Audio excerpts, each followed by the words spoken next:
Welcome to the Yong Heng Hot Rod Shop. Hey everybody, welcome back to the Yong Heng Hot Rod Shop. In this episode, we're going to take a look at how important it is or not important it is to worry about having deionized water in your Yong Heng cooling system. Now I run deionized water with a product called Water Wetter. And it's always been my belief that when you add that mix of whatever's in that bottle to the deionized water, it's no longer deionized water. It's water with stuff in it. It's not pure water anymore. It's not seeking out metal ions to try and leach them away from the parent metal. And I've had that conversation with a few people over the years when I've introduced this system, and I thought, well, you know, that water's been in here for almost 4 years now. It's been sitting in that aluminum tank. It's bare aluminum tank on the inside, and it's been sitting in this brass copper alloy heating core that I use as a radiator. And honestly, it performs great. I've had no degradation of performance. But we're going to shine a camera down in those ports. This little camera right here. Got a little tablet and this USB. This is called an endoscope. At least that's the Chinese word for it. It's not really an endoscope, as our medical friends will point out. Although I don't know why it couldn't be used that way. It is IP67. But anyway. Before you go charging into your proctologist's office looking for one of these, they're really cheap. I think they're like 20 bucks on Amazon. Anyway, we're going to fly this around inside the old Wong Wei and see what kind of secrets she's got for us. And to do that, we're going to first take a look inside the head. Now, I don't really expect to see too much in here because this thing hasn't really been in service all that long. It's only got 2 hours on it, but most of those services look just fine to me. I don't see anything. It looks like it's depleted from a metal standpoint. And now we're going to fly around inside this tank. And we're going to take a look right at the corner because that's where I get the best image.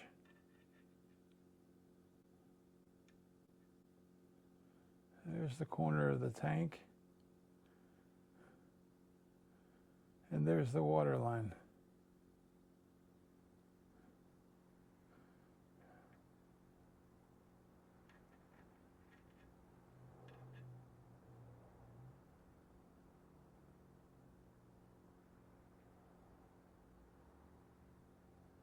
There's the water line.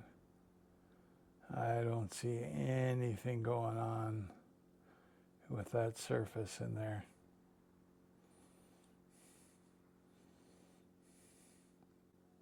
Looks fine to me, guys. Coolant looks fine too. Let's take a look inside the radiator.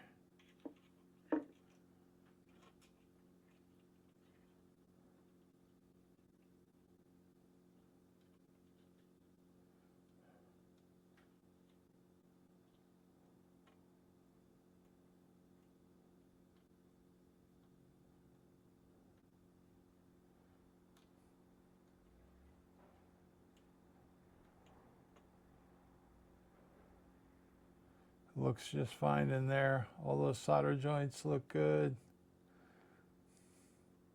A little bit of oxidation on the copper alloy, but nothing that I would consider terrible.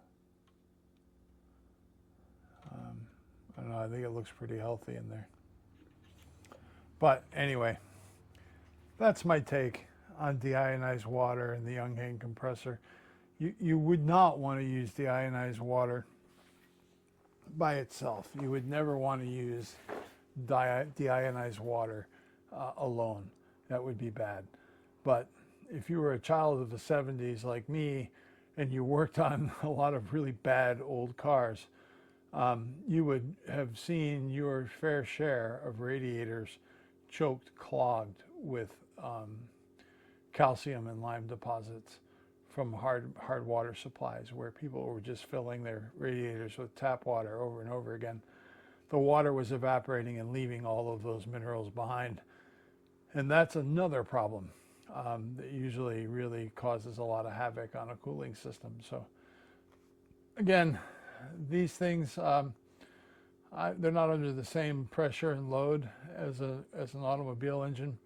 And I would also point out that a ton of racetracks across America, drag race tracks particularly, they require people to run deionized water and water wetter or some combination like that, so that if the engine lets go on the racetrack, it's much easier for them to clean up. Ethylene glycol can be a real nightmare to clean up and dispose of, whereas DI water and water wetter is pretty simple. And keep in mind, these engines, some of them are really expensive, like hundreds of thousands of dollars. Way more money tied up in them than there is in this sweet, sweet hot rod the wrong way. Anyway, that's all I got today. We're going to come back to you with another episode, and I think the next one is going to be viewer supported as well, or at least viewer suggested. So again, take a look at Target Forge, go visit our website, get yourself some really cool airgun stuff, and we're going to be back with another episode of the Yong Heng Hot Rod Shop real soon. Remember, be a light in the darkness and have fun.